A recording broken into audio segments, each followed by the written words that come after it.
चोर जो घुसा था मेन घर में घुसा था। जैसे गोसाई घर होता है, गुहाली घर होता है, एक ठो अतिथि के लिए घर होता है, एक ठो फेंको घर रहता है। चलो भाई ऐसे बढ़िया पड़ल है।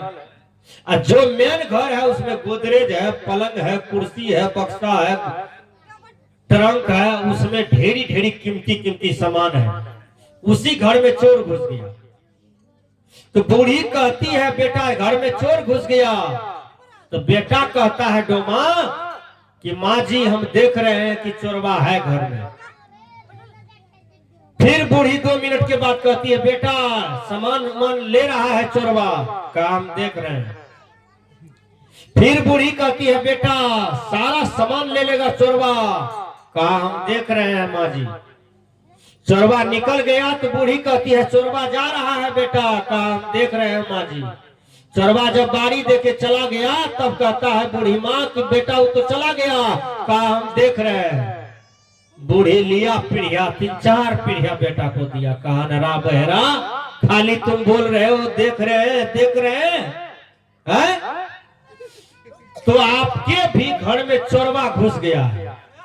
कौन सी चोरवा है हम बता देते हैं अभी। आपको चुरा रहा है, आपको चोरी कर रहा है। वो क्या है? आपका दांत सब टूट गया, चोरवे चुरा लिया ना। आपका केस पक गया, कब पका, कई बज करके कई मिनट पर पका पता है किसी को? चोरवा चोरी कर लिया ना, चोरवा चोरी कर लिया ना। आपको आंख में मोतियाबिंद बीमारी आ गई, बोलिए आंख का रोशनी चुरा रहा है कि नहीं? आपका दोनों कान बहरा हो गया तो कान चुरा लिया ना। हाथ थर थर कर रहा है, ताकत के चुराया, बल के चुराया, चोरवा चोरी कर लिया। तो आपके घर में चोरी हो रहा है, आपको चोर दिखाइए नहीं पड़ रहा है। कबीर साहब ने कहा ऐसे चोर को पकड़ो, ऐसे चोर से बचो। कबीर साहब जी क्या कहते हैं?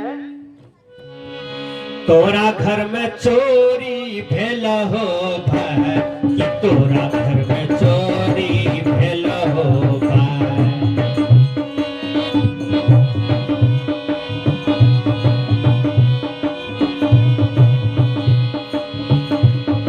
पहले जे चोरी भेल काला काला के सेवा, काला काला के सेवा।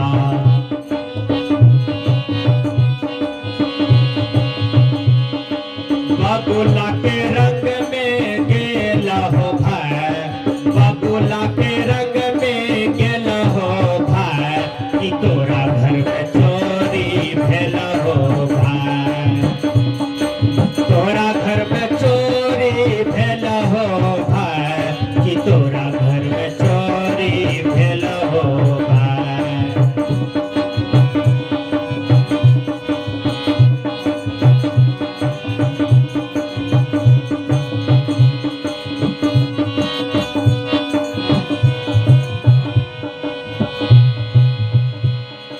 दूसरा जे चोरी भेल मोती जैसन दातवा, मोती जैसन दातवा।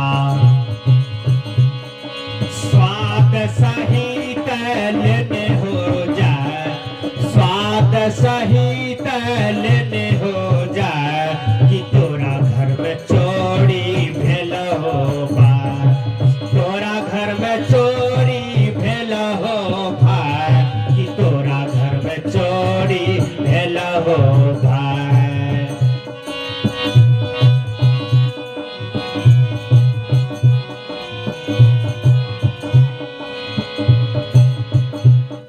आइए सदगुरु कबीर साहब जी कहते हैं आपके शरीर में मन है, मन भी एक चोर है। किसी भी आदमी को कहिए खैनी छोड़ दीजिए तो वो क्या कहता है? खैनी छोड़ देंगे तो बाबा हमारा पैखानों नहीं उतरेगा, कहते हैं ना। बहुत आदमी कहते हैं चाय छोड़ देंगे तो माथा में दर्द रहेगा सब दिन, चाय पीते हैं तो माथा का दर्द छूट जाता है। विचार कीजिएगा, चाय पीने से कब्ज बीमारी आती है, भूख मरता है, 2 शिकायत ये है। और चाय पीने से पेट में लोढ़ी पत्थर जो हुआ है लोगों को, अपेंडिक्स ये सब जो बीमारी आया है ये चाय से आया है। इसलिए गलत चीज न खाना चाहिए न पीना चाहिए। संत महात्मा कहते हैं पीना है तो क्रोध को पी लो, पीना है तो दूध को पियो। भगवान कृष्ण देखिए दूध पी करके कृष्ण कंस का जंघा तोड़ दिए। दूध में क्या शक्ति था? मक्खन खा करके कंस का जंघा तोड़ दिए। विचार कीजिए, घी खुआ खा करके भगवान कृष्ण कंस का जंघा तोड़ दिए। तो पीना चाहते हैं तो 2 गिलास पानी पी लीजिए। लेकिन कबीर साहब ने कहा आदत बुरी सुधार लो, बस हो गया भजन। एक आदमी से मैंने पूछा बाबा खैनी का स्वाद कैसा लगता है? कहा खैनी का तो कोई स्वादे नहीं है। अब तब लोग देखिए खैनी के चलते दरिद्र हो जाता है। एक आदमी नेटा सुरख रहा था, नेटा नाक में नेटा था, सर्दी जुआल था, नेटा झाड़ दिया पकड़ करके, हाथों नहीं धोया, निकाला खैनी, निकाला चुनेटी, बस वही हाथ से रगड़ रहा। खैनी में नेटा भी लगा दिया करकड़ा कर। ये अपनों खाया, भाइयों को खिलाया। एक आदमी 2 आदमी आ रहा था, उसको भी ठोर में ढुका दिया है। वो नेटा वाला खैनी खट्टा तो जरूर लगा होगा तत्काल। तो विचार कीजिएगा, ये आदमी इतना थक्कर है कि खैनी के साथ में नेटा भी खा रहा। अब कौन आदमी खैनी लेटाया, हाथ धोया कि नहीं धोया? क्या गारंटी है कि कांची पोछा है कि नेटा पोछा है कि गुज्जी छुआ है कि कुछ छुआ है? उस हाथ से हम खैनी खा लेते हैं। कबीर साहब जी कहते हैं 80 चुटकी 90 ताल, खैनी लेटा के मुंह में डाल, अब तब जाना हो बाबाजी खैनी के हाल। ये संसार में लोग खैनी जब लेटाते हैं तो 80 चुटकी 90 ताल मारता है खैनी पर, और तब ठोर में रखते हैं। इतना बढ़िया ठोर है, बोलिए। ये ठोर से बढ़िया बढ़िया बात का उच्चारण करना चाहिए, बोली का उच्चारण करना चाहिए। कबीर साहब जी कहते हैं आदत बुरी सुधार लो, अब बस हो गया भजन। बुरी आदत को सुधारो, भजन हो गया। अरे खैनी खाने वालों तनिक विचार करो, आज भारत सरकार परेशान है। भारत सरकार कहते हैं मेरे दुनिया के लोग खैनी वाला कैंसर देखो कैसे होता है। पहले ठोर में पकड़ता है मांस पर, तब धीरे धीरे अंदर में खून में पानी में वो कैंसर भिजता है, तब धीरे धीरे हड्डी में पकड़ता है। जब हड्डी में घाव हो गया तब कैंसर हो जाता है, तब उसका कोई आंसर नहीं है, आदमी मर जाता है। विचार कीजिएगा। तो ये खैनी खा करके हम कैंसर बुला लेते हैं। अब खैनी के डिब्बा में लिखा हुआ है do not smoke, smoking is injurious to health. धूम्रपान स्वास्थ्य के लिए हानिकारक होता है और धूम्रपान निषेध। हम पढ़े लिखे लोग हैं, अब फिर भी खैनी खाते हैं, सिगरेट पीते हैं। सिगरेट के डिब्बा में लिखा हुआ है कि स्वास्थ्य के लिए हानिकारक है, अब फिर भी हम खाते पीते हैं। बोलिए कैसा काम कर रहे हैं? दारू शराब के बारे में सब जानता है, ये गंदा है। किसी के घर में जवान बेटी है, अब उसके लिए दूल्हा खोजने जाइए, दूल्हा देखने में सुंदर है, 10 बीघा जमीन है, 4 चक्का गाड़ी है, अब पता चला कि लड़का 1 नंबर शराबी है, ब्याह कीजिएगा? 1 नंबर 2 रुपया है, शादी कीजिएगा?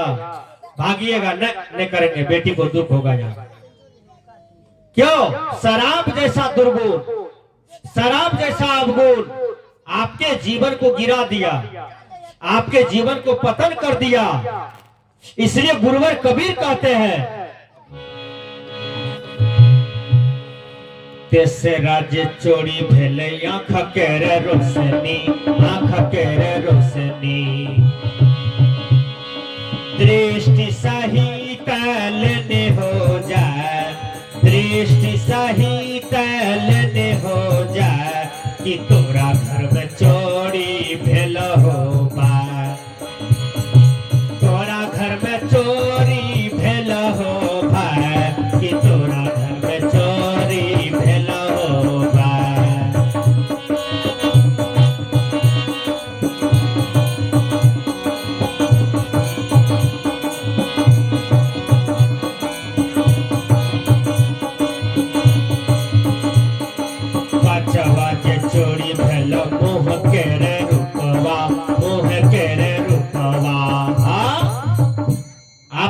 जवान में कितना सुंदर थे। जब ब्याह करने गए थे तो जब आपके कपार पर मोर रख के आपको गोदी में उठा के यहाँ से वहां, वहां से यहाँ करता था, तब कितना लोग निहारता था आपको। अब दुल्हा जी को देखने के लिए पूरे गांव के लोग आया था कि देखे दुल्हा का सूरत। बोलिए, अब वो जवानी चली गई, आ गई बुढ़ापा। जवानी का रूप देखिए, बुढ़ापा का रूप ही आइए, कैसा लगता है? अंतर हो गया ना। जवानी में कुछ और थे, अब बुढ़ापे में कुछ और दिख रहे हैं। कहां चला गया वो रूप? एक लड़की कॉलेज से पढ़ के आ रही थी। इंग्लिश के विद्वान ने कहा, द यंग से लाइफ इज फुल ऑफ जो बर्ड, द बीच से लाइफ फुल ऑफ सोरो। अर्थात जवान बोलते हैं जिंदगी मजा लेने के लिए है, बुजुर्ग बोलते हैं जिंदगी दुख का घर है। वास्तविक रूप में सोचा जाए, जिंदगी न तो दुख का घर है न तो मजा लेने के लिए है, जिंदगी है शांति के लिए। वो लड़की कॉलेज से पढ़ के आ रही थी, हाथ में छोटका बैग थी, आंख में चश्मा थी, बैग में रुपया पैसा, पहचान पत्र, कलम थी। आओ, वो जवानी की नशा में, जवानी के अहंकार में एक बूढ़ी माँ धनुष जैसा हो गई थी, धनुष जैसा। वो जा रही थी घर के तरफ। वो कॉलेज वाली लड़की कहती है, हे बूढ़ी माँ, हे बूढ़ी माँ, आपका क्या खो गया है जो आप मुड़ी को नीचा किए हुए हैं? क्या खोज रहे हैं? तो बूढ़ी समझ गई कि लड़की हमसे मजाक कर रही है। बार बार वो लड़की कहती है, हे बूढ़ी माता, आपका क्या खो गया है जो आप नीचे देख रहे हैं? बोलिए ना। तो बूढ़ी कहती है, बेटी, हमारा जवानी खो गया है, हम उसको 2 घंटा से खोज रहे हैं। बोलिए, जवानी खो गया है, जवानी हरा गया, उसी को खोज रहे हैं। जवानी मिलेगा कभी? तब वो लड़की रिक्शा पर से उतरी, उसको प्रणाम किया, कहा, माँ जी, आपने ज्ञान का चोट मारा, हमारे जीवन को सुधार दिया। मुझको तो अपनी सुंदरता पर बड़ा घमंड था। कोई आदमी को देखिएगा, जमीन का घमंड दिखाएगा, रावण जैसा घमंड, 4 चक्का गाड़ी का घमंड दिखाएगा। हमरा सर के विचार कीजिएगा, सोना का घमंड दिखाएगा, सर्विस का घमंड दिखाएगा। ये सारे घमंड रावण को शोभा नहीं दिया था। रावण का घमंड चूर हो गया, कंस का घमंड चूर हो गया, दुर्योधन का घमंड नहीं रहा। तो किसी भी प्रकार का अहंकार कोई आदमी करता है वह मूढ़ है, क्योंकि अहंकार कभी नहीं करना चाहिए। आपको जो कुछ मिला है दुनिया में, उसका सदुपयोग कीजिए। ये शरीर मिला है तो मुक्ति वाला काम कीजिए, धन मिला है धर्म वाला काम कीजिए, बेटा पुतो मिला है तो उसको कहिए बेटा उपकार भी करो संसार में। इसलिए कबीर साहब जी कहते हैं, पांचवा जे चोरी भेले मोह के रे रूपवा, मोह के रे रूपवा, कौन दिशा में गेले हो भाई, कौन दिशा में गेले हो भाई, कि तोरा घर में चोरी भेला हो भाई, तोरा घर में चोरी भेला हो भाई, कि तोरा घर में चोरी भेला हो भाई।